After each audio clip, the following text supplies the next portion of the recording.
கர்த்தருடைய பரிசுத்தமுள்ள இனிய நாமத்துக்கு மகிமை உண்டாதாக. அல்லேலூயா. சந்தோஷமா இருக்கிறீங்களா? அல்லேலூயா. சரி, உங்களுக்கு தேவ செய்தியை கொடுக்கும்படியாக நான் கடந்து வந்திருக்கிறேன். அதாவது இந்த பூமியில் கிறிஸ்தவர்கள் எப்படிப்பட்ட ஒரு வாழ்க்கையை வாழ வேண்டும், எப்படிப்பட்ட வாழ்க்கையை வாழக்கூடாது, அதை பற்றி பரிசுத்த வேதாகமத்தில் என்ன சொல்லியிருக்கிறது என்பதை நான் உங்களுக்கு விளக்கி காட்ட வாஞ்சிக்கிறேன். ஒவ்வொரு மனிதர்களும், ஒரு குடும்பத்தில் பிறந்த ஒவ்வொரு மனிதர்களும் நல்லது கெட்டது நன்றாக அறிந்திருக்க வேண்டும். என்ன செய்யணும்? நல்ல காரியம் கெட்ட காரியம் அறிஞ்சிருக்க வேண்டும். அப்போ தான் உலகத்தில் நல்ல மனிதனாக வாழ முடியும். இல்லாவிட்டால் நல்ல மனிதனாக வாழ முடியாது. குழந்தை எல்லாரும் பெற்றெடுத்துடுறாங்க. ஆனால் அந்த பையன், அந்த பொண்ணோ பையனாக இருந்தாலும் அவன் நல்லவனாவதும் கெட்டவனாவதும் அன்னையின் வளர்ப்பினிலே. ஒரு தாய் எப்படி வளர்க்கிறாளோ அதுதான் அந்த பிள்ளை என்ன வளர்ந்ததுக்கு அப்புறம் நல்லவனாவது கெட்டவனாவது உலகத்துக்கு தெரியும். அல்லேலூயா. அது பெற்ற தாய் தகப்பன்மார்கள் கையில் உள்ள ஒரு காரியம். அப்போ நல்ல காரியம் எது கெட்ட காரியம் எதுன்னு உங்களுக்கு தெரிஞ்சாதான் இந்த குழந்தைகளை பிள்ளைகளை நல்ல முறையில் வளர்க்க முடியும். உங்களுக்கு தெரியாவிட்ட எப்படி வளர்ப்பீங்க? அப்போ இந்த உலகத்தில் எது நல்ல காரியம் எது கெட்ட காரியம் அதை நீங்கள் தெரிந்திருக்க வேண்டும். அப்படி பைபிளில் அப்படி என்னென்ன காரியம் செய்யணும், எந்த காரியத்தை செய்யக்கூடாது, எந்த காரியத்தை செய்தால் உங்கள் வாழ்க்கையில் என்ன பிரச்சனைகள் வரும், என்ன கஷ்டங்கள் வரும் சொல்லி பைபிளில் தெளிவாக எடுத்து சொல்லியிருக்கிறது. அதை நான் உங்களுக்கு விளக்கி காட்ட வாஞ்சிக்கிறேன். எல்லாருக்கும் தெரிஞ்ச ஒரு புஸ்தகம், சங்கீதம் எழுதின புஸ்தகம், முதலாவது சங்கீதம், முதலாவது வசனத்தை எடுத்து வாசிப்போம். துன்மார்க்கருடைய ஆலோசனையில் நடவாமலும் பாவியான ஒரு மனிதனுடைய வழியிலே நீ நிற்காமலும் பரியாசக்காரர் உட்காரக்கூடிய இடத்துல நீ உட்காராமலும் இந்த பரிசுத்த வேதாகமத்தில் நீங்கள் கையில் வைத்திருக்கிற பைபிள்ல நீங்கள் பிரியமாக இருந்து இரவும் பகலும் இந்த வேதத்தை தியானமாக இருக்கிற மனிதன் பாக்கியவான். அப்போ நீங்கள் ஒரு பாக்கியமான ஒரு ஜனங்களா இருக்க வேண்டுமானால், ஆசீர்வதிக்கப்பட்ட ஒரு ஜனங்களா இருக்க வேண்டுமானால், நன்மையை அனுபவிக்கக்கூடிய ஒரு பிள்ளைகளாக இருக்க வேண்டுமானால் உங்க வாழ்க்கையில் என்ன செய்யணும்? சில காரியங்களை செய்யணும், சில காரியத்தை செய்யக்கூடாது. அதுல முதலாவது ஒரு காரியம் என்னது? துன்மார்க்கருடைய ஆலோசனையில நடக்கக்கூடாது. என்ன செய்யக்கூடாது? துன்மார்க்கருடைய ஆலோசனை. இன்னைக்கு ஆலோசனை சொல்றதுக்கு அநேகர் இருக்கிறாங்க. எப்ப இப்படி பண்ணா நல்லா இருப்ப, அப்படி பண்ணா நல்லா இருப்ப, சொல்றது சரிதான், அவன் செய்யறவனுக்கு தான் கஷ்டம் தெரியும். அப்போ அவன் சொல்லக்கூடிய ஆலோசனை அது உங்க வாழ்க்கைக்கு நன்மையா முடியுமா அல்லது தீமையாக முடியுமா, அதை நீங்கள் ஆராய்ந்து நிதானிக்கிற ஒரு மனிதர்களா இருக்க வேண்டும். சிலர் சொல்லுவாங்க அதை செஞ்சா நல்லா இருப்ப, இதை அங்க போய் கீழே விழுந்தா தான் தெரியும். கார் ஓட்டுறது எல்லாருக்கும் ஈஸி தான், வண்டி ஸ்கூட்டர் ஓட்டுறதுக்கு எல்லாருக்கும் ஈஸி தான். நீ வண்டி எடுத்துட்டு போ அப்படின்றான். ஒரு ஐயா என்ன செஞ்சாரு? கல்யாணம் அன்னைக்கு எல்லாம் குதூகலம் கொண்டாட்டமா கொண்டாடி இருக்காங்க. இவர் என்ன செஞ்சாரு? ஸ்கூட்டர்ல தான் பையனை கூப்பிட்டார். நடந்த சம்பவம் தான். அப்ப பையனை கூப்பிட்டு, உங்க பாட்டிக்கு சோறு கொண்டு போய் கொடுறா அப்படின்னா. யாருக்கு கொண்டு போய் கொடுக்க சொன்னாரு? பாட்டியம்மாக்கு தான், வேற யாருக்கு இல்லை. அவன் வேகமா வண்டியை எடுத்தான். தலையில ஹெல்மெட்டு போடல, தலையில ஹெல்மெட்டு போடல, வேகமா போன அடுத்த செகண்டே கீழே விழுந்துட்டான். எதிர்த்தாப்புல வந்த வண்டி லைட்டா டச் பண்ணிச்சு, தலை ரெண்டா கலந்து போச்சு. இது நடந்த உண்மைக்கு சம்பவம். அப்போ பாருங்க, ஸ்பாட்லேயே உயிர் போயிடுச்சு. அப்பா சொன்ன ஆலோசனை தான், நல்ல ஒரு ஆலோசனை தான். சொல்லது என்னது? சாப்பாடு தான் கொடுக்க சொன்னார், வேற ஒன்றும் சொல்லலை. அப்போ பாருங்க, அப்போ நாம் அதை செயல்பாடுல கொண்டு வரும்போது நல்லதா கெட்டதா? நம்ம ஒரு காரியத்தை செய்யும் போது ஞானத்தோட செய்யணும், தெய்வீக சக்தியோட செய்யணும், தெய்வீக ஞானத்தோட செய்யணும். இஷ்டத்துக்கு வேகமாக போனேன்னா என்ன செய்வேன்? எங்கேயாவது முட்டி மோதிட்டு கிடக்கும். அதனால தான் உனக்கு ஆலோசனை கொடுப்பது யார்? உனக்கு ஆலோசனை கொடுப்பது யார்? நல்லவர்களா கெட்டவர்களா? அப்போ உனக்கு ஆலோசனை கொடுக்கிறவர்கள் நல்லவர்களா இருந்தால் அந்த நல்ல வழியில நீ நடக்கலாம். கெட்டவர்களா இருக்கும்போது அந்த வழியில நீ என்ன செய்யக்கூடாது? நடக்கக்கூடாது. அடுத்தாப்புல பாவிகள் வழியில நில்லக்கூடாது. பாவிகள் என்ன செய்வான்? ஒருத்தன் என்ன செய்வான்? நீ பிள்ளைகிட்ட நீங்க ஸ்கூல்ல படிக்கிற போது தாய் தாப்பா சொல்லி விடுவாங்க, கெட்ட பசங்க எல்லாம் சேராத. சில பசங்க வீட்டுக்கு ஏத்துறது இல்லை, தாய்மார்கள் என்ன செய்வாங்க, என் பையன் கெட்டு போயிடுவான் அப்படின்னு சொல்லி வீட்டுமே அனுமதிக்கிறது இல்லை. ஏன்னா அவன் கெட்டவன். அப்போ ஒரு தாய் தன் பிள்ளைக்கு கெட்டவன் நல்லவன் அறிஞ்சு அவங்க கூட பழக வைக்கும் போது பைபிள் அதைத்தான் சொல்லுது, நீ என்ன செய்யணும், பாவிகளுடைய வழியில நிற்க கூடாது. பாவிகளுடைய வழியில நிற்க கூடாது. இன்னைக்கு அநேக பாவிகள் இருக்கிறார்கள். அவங்க என்ன செய்வாங்க, உங்க வாழ்க்கைய பாழாக்கி விடுவார்கள். அவங்க கூட சேர்ந்தாலும் என்ன செய்வான், கெட்டு போயிடுவாங்க. இப்போ சிகரெட் பிடிக்கிறவங்க சேர்ந்தா என்ன செய்வான், சிகரெட் பிடிப்பான். தண்ணி அடிக்கிறவங்க சேர்ந்தா தண்ணி அடிப்பான். பாக்கு போடுறவங்க சேர்ந்தா பாக்கு போடத்தான் செய்வான். அப்போ இவன் மட்டும் நல்லவனா மாறிடுவானா? சொல்லுங்க, மாற முடியாது.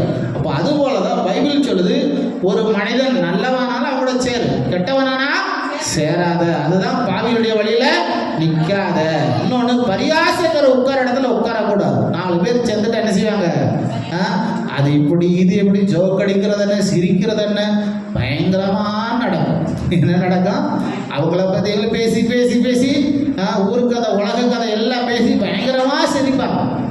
அது வந்து டைம் பாஸ். சும்மா வேலை செய்யற ஏதோ ஒரு சொல்லுவாங்களா, மேயிற மாடை ஏதோ ஒரு மாடு என்ன செஞ்சான், கெடுத்துச்சான். அந்த கதைகளை இவங்க என்ன செய்வாங்க, அது வாட்டுக்கு மேய்ச்சிக்கிறது. இது போய் என்ன செய்யும், சொரிஞ்சு விட்டுக்கிறது பேசுறது.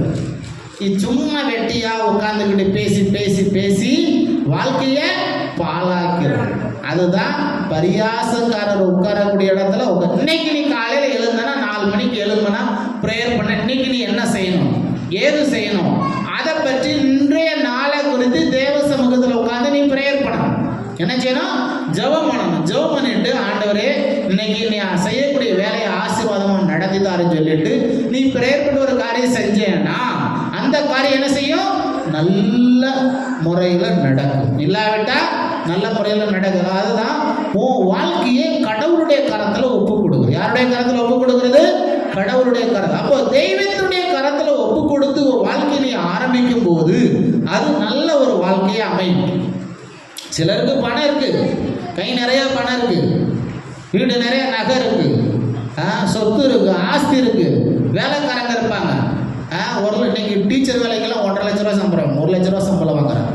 ஒரு பிரின்சிபால்லாம் 4 லட்ச ரூபா, ஒரு பிரின்சிபால் 4 லட்ச ரூபா. அப்போ அவர் என்ன செய்வார், அவர் சாப்பிட்றது 1 ரூபாய்க்கு சோறு, எவ்வளோ தான் சாப்பிட முடியும். அப்போது இப்படிலாம் பணத்தை சம்பாரிச்சுட்டு என்ன செய்யறாங்க, சில வீட்டில் உட்காந்துக்கிட்டு வெட்டி கதை பேசிக்கிட்டு இருப்பாங்க. நம்மளை என்ன செய்கிறோம், இன்னைக்கு சாப்பாட்டுக்கு என்ன செய்யறது, இன்னைக்கு சாப்பாட்டுக்கு என்ன செய்யறது, ஏது செய்யறது நம்ம யோசிச்சுக்கிட்டு இருக்கோம். ஆனால் அவங்கள என்ன செய்யறது இல்லை, யோசிக்கிறது இல்லை.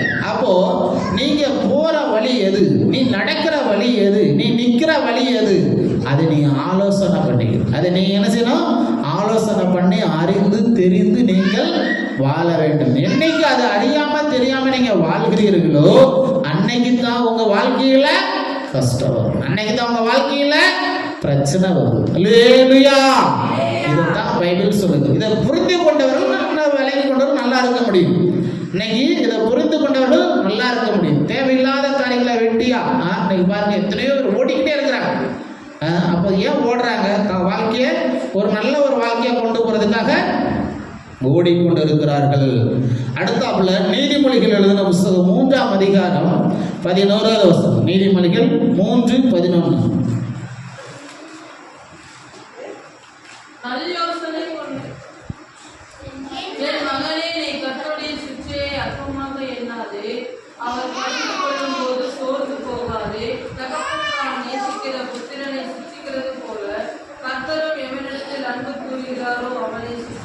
என் மகனே, நீ கர்த்தருடைய சிட்சையை அற்பமாக எண்ணாதே, அவர் கடிந்து கொள்ளும் போது சோர்ந்து போகாதே. ஏன் நீங்க சோர்ந்து போறீங்க?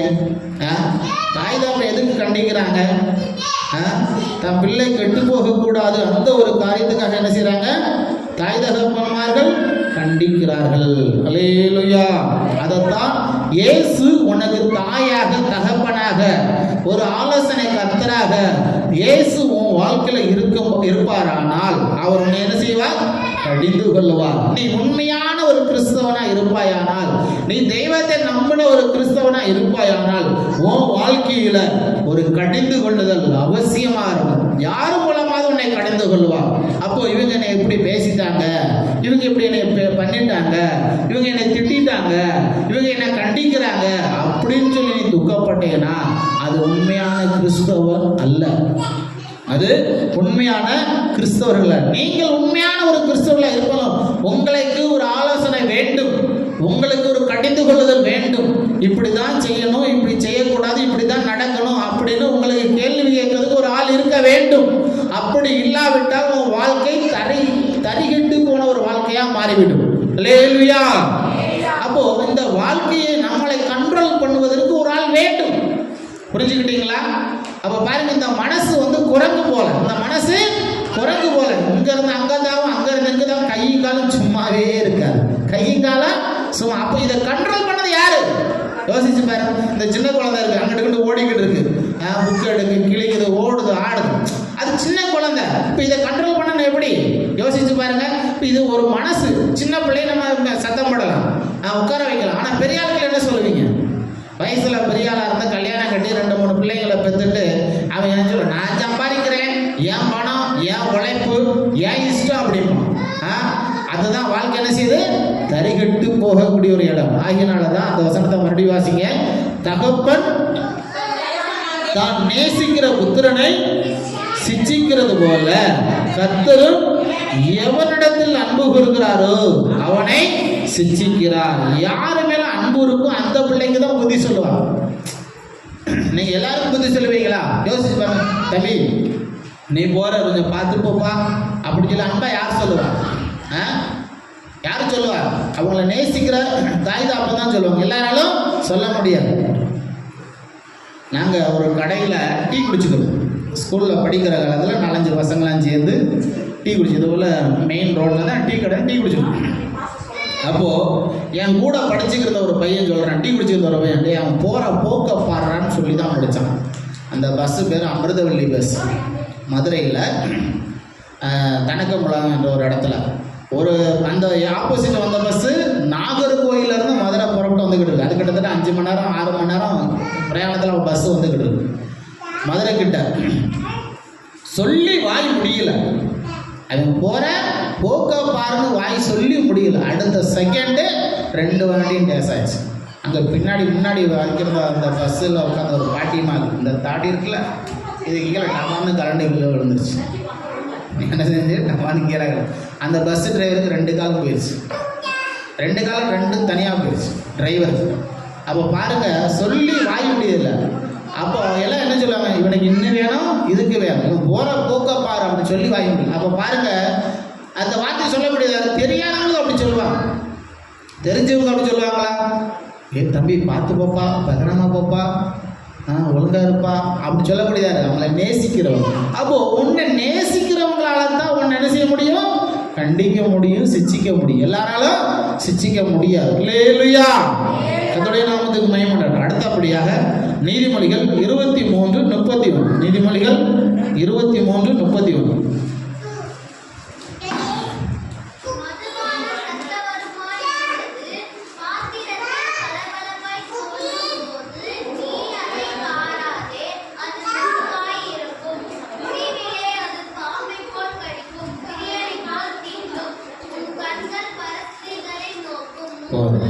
மதுபானம் இரத்த வர்ணமாய் இருந்து பாத்திரத்தில் பளபளப்பாய் தோன்றும் போது நீ அதை பார்க்காத. அதை நீ செய்யக்கூடாது, பார்க்கக்கூடாது. நம்முடைய முதலாவது கண்ணுக்கு ஒரு கடிவாளம் போடணும். குதிரைக்கு கடிவாளம் எதுக்கு போட்டிருக்காங்க? அது வேகமாக ஓடக்கூடியது. குதிரை வேகமாக ஓடக்கூடியது. ஆனால் கண்ணுக்கு என்ன செஞ்சிருப்பாங்க? கடிவாளம். ஏன்னா அது நேராக பார்த்துட்டு போகணும். கண்ணு கட்டலை அப்படின்னா அது இஷ்டத்துக்கு ஓட ஆரம்பிச்சு. காட்டுக்கிறது என்ன செய்யும்? காட்டு குதிரை என்ன செய்யும்? அது இஷ்டத்துக்கு ஓடும். அதை கண்ட்ரோல் பண்ண முடியாது. அப்போ இதுதான் வழி, இப்படி நேரம் போகணும் அப்படின்னு ஒரு வழியை உண்டு பண்ணுகிறது கடிவாளம். அந்த கண்ணுக்கு என்ன செய்யணும்? கடிவாளம் போட்டிருப்பாங்க. கண்ணுக்கு என்ன போடுவாங்க? அப்போ அந்த கண்ணில் போட்டிருக்க அந்த கண்ணு மறைக்கிறது தான் நேராக கொண்டு. அப்போ நம்ம பார்க்கறதெல்லாம் அனுபவிக்கிறதுக்கு நமக்கு என்ன செய்யலாம்? உலகத்தில் நிறைய பெர்மிஷன் கொடுத்து வச்சிருக்கிறாங்க. உலகத்துல பார்க்கறதுக்கு எல்லாம் அனுபவிக்கிறதுக்கு உலகத்துல எல்லாமே வசதிகள் இருக்கு. ஆனா உன் மனசை கண்ட்ரோல் பண்ணதுக்கு ஒரு தேவன் இருக்கிறார். அப்போ அதை நீ கண்ட்ரோல் பண்ணாதான் உன் குடும்பம் என்ன செய்யும்? நல்லா இருக்கும். இல்லாவிட்டா நன்றாக இருக்காது. அதனால தான் அதை நீ பார்க்காத. அப்படி பார்த்து என்ன செய்யும்? அதுக்கு அடுத்த வசனங்கள் நீங்க வாசித்துக் கொள்ளுங்க. முடிவில் என்ன செய்யும்? பாம்பை போல கடிக்கும், விரியனை போல தீண்டும். விரியன் பாம்பு கிடைச்சா 1 hour தான். நல்ல பாம்பா சொல்லுவாங்க, நாகப்பாம்பு கிடைச்சா ஒரு 4 மணி நேரம். ஆனால் விரியன் பாம்பு, கட்டுவிரின்னு சொல்லுவாங்கல்ல, விரியன் கட்டுவிரியம், அது கிடைச்சுன்னா 1 மணி நேரம். ஒரு ஐயா எத்தனையோ பேரை 100 பேருக்கு மேலே உயிரை காப்பாற்றிருக்காரு பாம்பு கடிச்சவங்கள. ஆனால் 2 மணிக்கு, நைட்டு 2 மணிக்கு என்ன செஞ்சார்?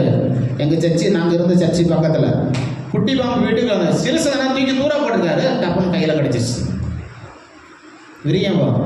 இந்த இடத்துல கடிச்சிச்சு, 2 மணி நேரத்தில் உயிர் போயிடுச்சு. உடம்பெல்லாம் பச்சை பச்சை ஆயிடுச்சு. அப்போ பாருங்க, 2 மணி நேரத்தில் உன்னை அழிக்கக்கூடிய ஒரு ஆவி உன் பக்கத்திலே இருக்குது. அப்போ நீ அதை என்ன செய்யற? பார்த்துக்கிட்டே இருக்கிற. அந்த ஆவியை நீ பார்த்து கொண்டு இருக்கிற. அப்போ உங்க பார்வையை அதை கண்ட்ரோல் பண்ணணும். நீ தேடி போகிறத கண்ட்ரோல் பண்ணணும். அதுக்கு தான் வசனம் என்ன சொல்லுது? நீ அதை பார்க்காத, நீ அதை தீமையான காரியங்களை நீ பார்க்காத. அதைத்தான் வசனம் சொல்லுது. அல்லேலூயா, கர்த்தருடைய நாமத்துக்கு மகிமை. நீதிமொழிகள் 3 அதிகாரம் 5வது வசனம். நீதிமொழிகள் 3:5.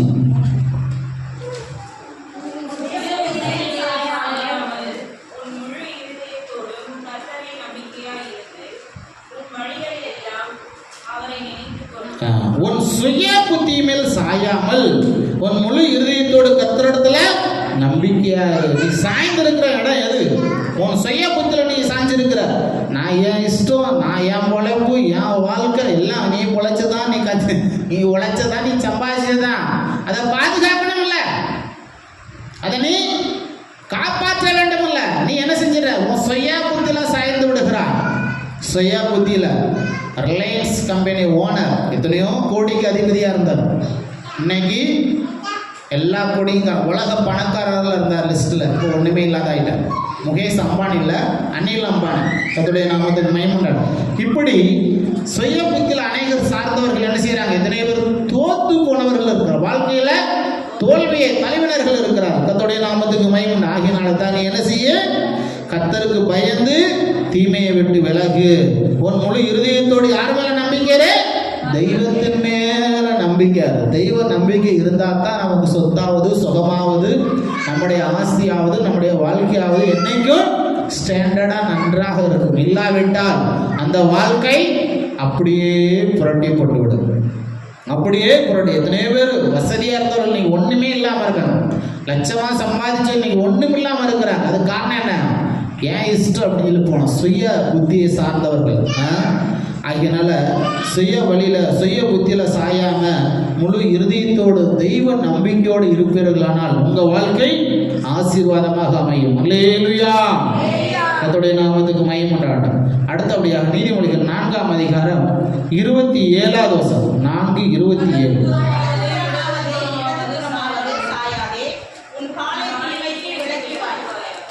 வடது புறமாவது இடது புறமாவது சாயாத.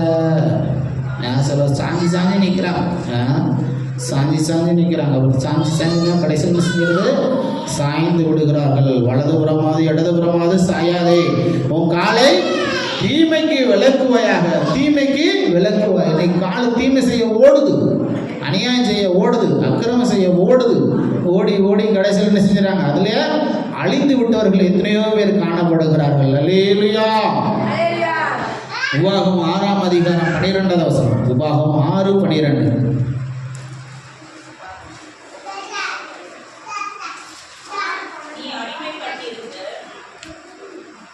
உபாகம் 6 அதிகாரம் 12வது வசனம். நீ அடிமைப்பட்டிருந்த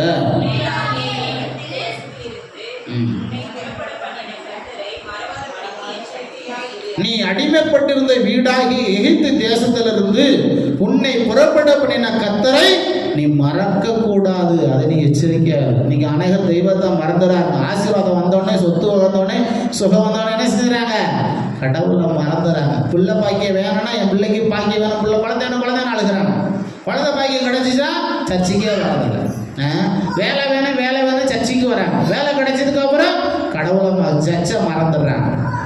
கல்யாணம் நடக்கலைன்னா என் பிள்ளைக்கு கல்யாணம் நடக்கணும், என் பிள்ளைக்கு கல்யாணம் நடக்கணும் ஓடி ஓடி வந்து கேட்குறாங்க. நேற்று கூட 2-3 பேர் வந்து கேட்டாங்க, என் பிள்ளைக்கு கல்யாணம் நடக்கணும் அப்படின்னு. சர்ச்சுக்கு வந்தால் கல்யாணம் பண்ணுவீங்களா அப்படின்னு. சர்ச்சுக்கு வரலாம், ஆனால் கல்யாணத்துக்காக நீ சர்ச்சுக்கு வராது அப்படின்ட்டு. கல்யாணத்துக்காக சர்ச்சுக்கு வா, கர்த்தர் என்ன செய்வார், உன் கல்யாணத்தை நடத்தி கொடுப்பார்.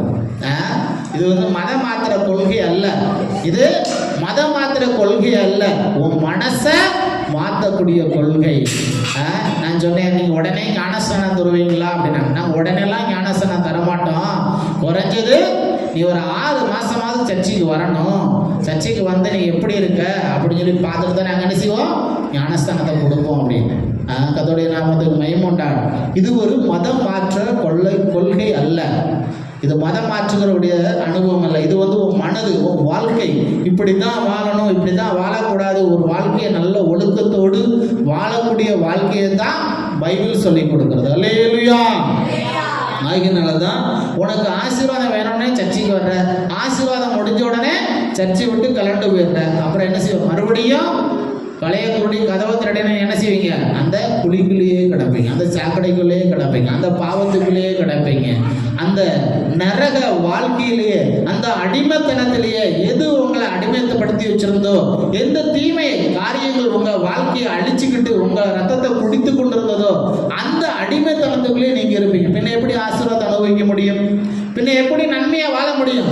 ஏதோ சர்ச்சைக்கு ஒரு நாள் போனேன் ஆண்டவனை ஆசீர்வதிச்சான்னு சொல்ல முடியாது. நீ வாரம் சர்ச்சைக்கு வரணும், டெய்லி இயேசுவை நம்ப வேண்டும், டெய்லி இயேசு என் கூட இருக்கிறாருன்னு சொல்லணும். அல்லேலூயா. நீங்க என்ன செய்யறீங்க, வாரத்துக்கு ஒரு நாள் வந்துட்டு அவ்வளவுதான், கர்த்தர் யாரு இயேசு யாருன்னு மறந்துட்டு உங்க வாழ்க்கையில நீங்க போய்கிட்டு இருக்கிறீங்க. ஒவ்வொரு நாளும் தெய்வீக பக்தியோடு, தெய்வீக அன்போடு, இயேசுவோடு நீங்க வாழக்கூடிய வாழ்க்கை தான் கிறிஸ்தவ வாழ்க்கை. இந்த வாழ்க்கையை போதிக்கிற அப்படினால தான் இன்னைக்கு உலகமா இருக்கு. இல்லாவிட்டா உலகமா இருக்கு, இந்த ஊரா இருக்காது. இன்னைக்கு என்ன செய்வாங்க, அநியாயங்களும் அக்கிரமங்களும் கொந்தளித்து கொண்டு இருக்கிற உலகம், வெறி, கோபம், எரிச்சல், களியாட்டு, பயங்கரமான வெறியான ஒரு உலகம் தான் இந்த உலகம். அப்ப அதை கட்டுப்படுத்தக்கூடியது என்னது, பைபிள். அதை கட்டுப்படுத்தக்கூடிய என்னது, இந்த போதனை. ஒவ்வொரு மனிதனுக்கும், ஏன்னா உப்பு உரப்பு மனுஷன் சாப்பிட்றான், என்ன சாப்பிட்றான், உப்பு உரப்பு சாப்பிட்றதுனால எல்லாத்தையும் கண்ட்ரோல் பண்ண முடியாது.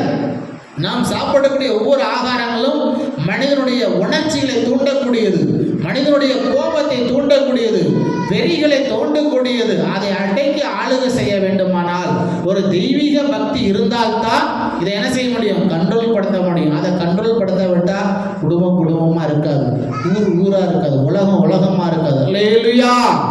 கர்த்தருடைய நாமத்துக்கு மகிமை உண்டாகட்டும். உங்களுக்கு அநேக காரியங்கள் தெரிஞ்சிருக்கும், தெரியாத விஷயங்கள் ஒன்றுமே இல்லை. அல்லேலூயா. அடுத்தாப்புல நீதிமொழிகள் 22ஆம் அதிகாரம் 24வது வசனம். நீதிமொழிகள் 22:24.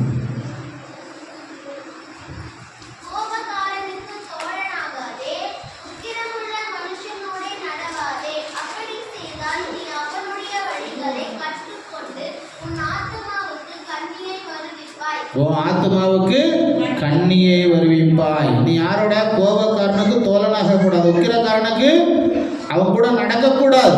அப்படி செஞ்சீன்னா அவன் என்ன செய்வான், உன் வழிகளை கற்றுக்கொண்டு உன்னுடைய வழி அவனுடைய கலையை கொண்டு உன் ஆத்மாவுக்கு கண்ணியை வரும். நீ கோபம் ஒரு மனுஷனை அழிச்சிடும், உக்கிரம் ஒரு மனிதனை அழித்து விடும். ஆகியனால தான் வசனம் சொல்லுது, உன் ஆத்மாவை காத்துக்கொள், உன் ஆத்மாவை காத்துக்கொள். அல்லேலூயா. நீதிமொழிகள் 20:13 வாசிங்க. நீதிமொழிகள் 20:13.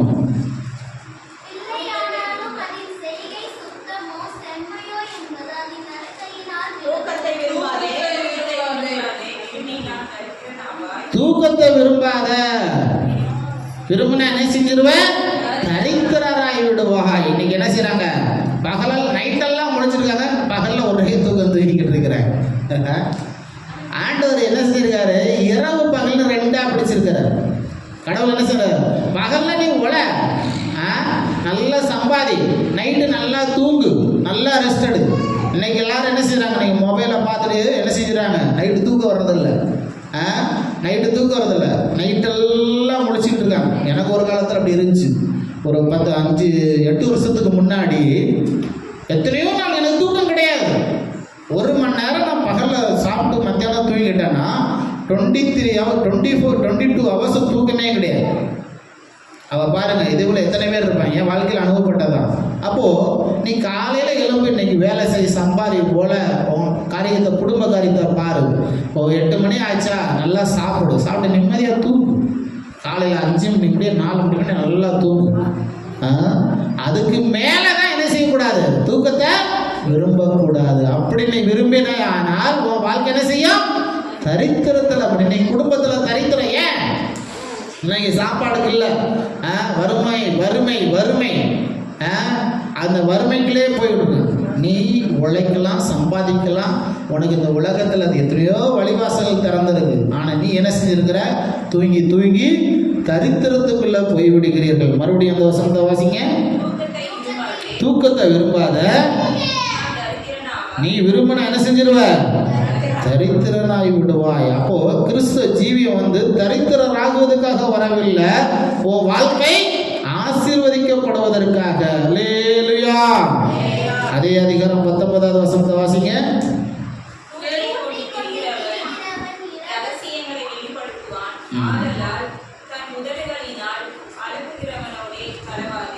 தூற்றி கொண்டு திரிகிறவன், சிலர் வாய் சும்மா இருக்காது, சிலருடைய வாய் என்ன செய்யாது, சும்மா இருக்காது, தூற்றிக்கிட்டே தெரியும். அப்படி இப்படி அப்படி இப்படின்னு எல்லாம் பேசி பேசி பேசி அவங்க வாய் என்ன செய்யும், ரகசியங்களை வெளிப்படுத்துது. எதையும் மூடி வைக்க முடியாது. ஆகினால உதடு வந்து அளப்பு வாயிலோட நீ என்ன செய்யக்கூடாது, கலந்து பேசக்கூடாது. சிலர் வந்து வாயில் நீ ஏதாவது மறைக்கணும்னு நினைப்ப, அவங்ககிட்ட தான் போய் சொல்லிருப்பேன். அவன் என்ன செய்வான், நீ காலையில் எழும்பதுக்குள்ள ஊருக்கெல்லாம் தெரிஞ்சிருக்கு. என்ன செஞ்சிருக்கான், ஊர் உலகத்துக்கெல்லாம் தெரிஞ்சிருக்கு.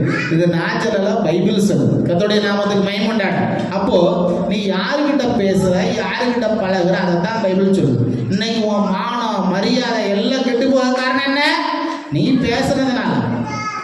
யாரு, நீ யாருக்கிட்ட பேசி பழகுனியோ அவங்க என்ன செஞ்சுட்டாங்க, ஊரெல்லாம் சொல்லிட்டு இருக்காங்க. இன்னைக்கு என்ன செய்யற, ஐயோ எங்க குடும்பத்தை அப்படி பேசுறேன், ஐயோ என்னை இப்படி பேசுறேன். அதுக்கு என்ன செய்யறாங்க, ஒரு சண்டை போட்டுக்கிறாங்க. அதுக்கு பெரிய பிரச்சனை உண்டு. நீ ஏன் பேசணும், நீ ஏன் அப்படி நடக்கணும், அதைத்தான் பைபிள் சொல்லுது. அளப்பு வாயினோட நீ என்ன செய்யாத, கலந்து பேசாத. நீ என்ன செய்ய, தூற்றி திரியனோட உன் ரகசியத்தை வெளிப்படுத்தாத. ஆகினால வாயை கண்ட்ரோல் பண்ண, என்ன செய்ய, கண்ட்ரோல் பண்ண. கூடி கூடி கூடி இந்த அது பைபிள் இன்னொரு இடத்துல அது என்னது, பாட்டிமார் பேச்சுன்னு அது பைபிள் ஒரு இடத்துல கிளவிகள் பேச்சு. நீங்கள் யாரும் தப்பாக யோசிக்காதீங்க, பாட்டின்னு கூட சொல்லலை, பைபிளில் கிளவிகள் அந்த காலத்து லாங்குவேஜில் எழுதிருக்கு. பைபிளில் கிளவிகள் பேச்சுன்னு இருக்கு. அவங்க என்ன செய்வாங்க, நீங்களாம் நல்லவங்க, சிலர் இந்த பாட்டி அப்படியே பேசிக்கிட்டே இருப்பாங்க. அப்படி நம்முடைய வார்த்தைகளை, தேவையில்லாத வார்த்தைகளை பேசுவதன் மூலமாக நம்முடைய குடும்ப வாழ்க்கை பாதிக்கப்படுகிறது. அல்லேலூயா. இதைத்தான் பைபிள் சொல்லிக் கொடுக்குது. இந்த பைபிள் சொல்லுகிற பிரகாரம் நீங்கள் ஜீவித்தீர்களானா உங்க வாழ்க்கை ஆசீர்வாதமான ஒரு வாழ்க்கையா நடக்கும். அல்லேலூயா.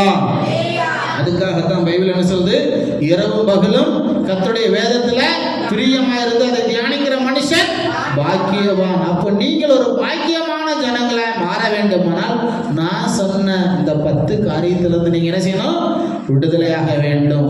எத்தனை காரியம் சொன்னேன், உட்காரக்கூடாது, நிற்கக்கூடாது, நடக்கக்கூடாது, சேரக்கூடாது, பார்க்கக்கூடாது, சாரக்கூடாது, சாயக்கூடாது, மறக்கக்கூடாது, நடக்கக்கூடாது, விரும்பக்கூடாது, அடுத்தபடியாக என்ன செய்யக்கூடாது, கலக்கக்கூடாது. நீ சுத்தமான பாலா, நீ சுத்தமான பாலா இருக்கணும். நீ என்ன செய்யக்கூடாது, தண்ணி கலந்த பாலா இருந்தா என்ன செய்யாது. இன்னைக்கு இருக்கிற கவர்மெண்ட் சொசைட்டி கூட எடுத்துக்கிட மாட்டான். நீ ஒரு சுத்தமான பால், கலக்கமற்ற ஞான பாலா இருக்க விரும்பினால் நீ யாரோடையும் கலக்காத. நீ வேறுபட்டு ஒரு தேவனோடு இருக்கிற வாழ்க்கையை வாழ், அந்நிய மனிதனோட சேராது. அதைத்தான் பைபிள் சொல்லுது. அல்லேலூயா. கண்களை மூடி கர்த்தரை ஸ்தோத்திரிப்போம். ஸ்தோத்திரம் ஸ்தோத்திரம் ஸ்தோத்திரம் ஸ்தோத்திரம் ஸ்தோத்திரம் ஸ்தோத்திரம் ஸ்தோத்திரம். பிதா குமாரன் பிரசன்னருக்காய் ஸ்தோத்திரிப்போம். ஸ்தோத்திரம் ஸ்தோத்திரம் ஸ்தோத்திரம். அல்லேலூயா. கண்களை மூடு, இப்பொழுது ஜெபிப்போம். எங்களை நேசிக்கிற நல்ல இயேசுவே, நம்ம ரொம்ப நன்றியோடு ஸ்தோத்திரிக்கிறோம். கடந்த நாட்கள் எல்லாம் நீர் எங்களை கண்ணின் மணியை போல பாதுகாத்து கத்தாவே, இந்த வாரத்திலேயும் கூட கத்தாவே உடைய சமூகத்தில் எங்களை ஒரு சிறு கூட்டமாய் கூட்டி சேர்த்தீரே, நன்றியோடு ஸ்தோத்திரிக்கிறோம். நாங்கள் வந்த நேரம் முதல் கொண்டு கத்தாவே பாட்டோடு எங்களோடு கூட இடைப்பட்டு கொண்டிருந்தேன். ஆவியானவர் அசைவாடி கொண்டிருந்தேன்.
ஆமென். ஸ்தோத்திரம், ஸ்தோத்திரம், ஸ்தோத்திரம். என் ஆத்துமாவே கர்த்தரை ஸ்தோத்திரி, என் முழுவதுமே பரிசுத்த நாமத்தை ஸ்தோத்திரி. என் ஆத்துமாவே கர்த்தரை ஸ்தோத்திரி, கர்த்தர் செய்த சகல உபகாரங்களையும் மறவாதே.